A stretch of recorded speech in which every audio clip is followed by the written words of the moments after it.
Tembangane prajurit ebek Jarot C. Setyaka.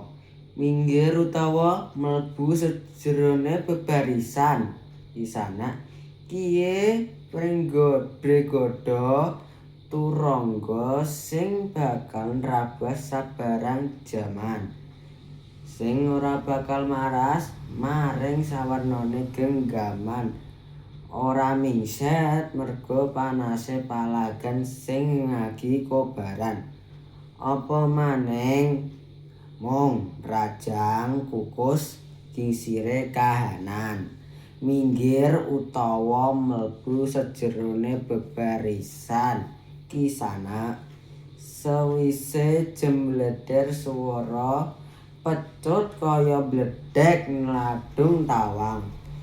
Dedel kukuse dupa, boleh ngutapno sewernane indang.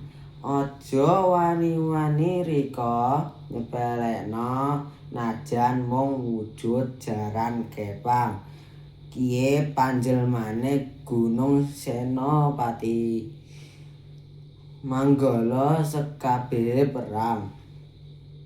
Mayuh bali maring tetembangane Kaki Nini sing gawe ati wening.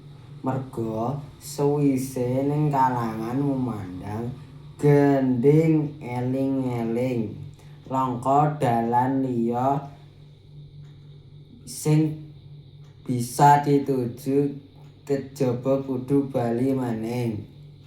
Bali nuwuni ilina bapak serayu sing tansah gawa piweling. Mulih maring entenge Kaki Slamet sing tetep goleh jaga pepeling.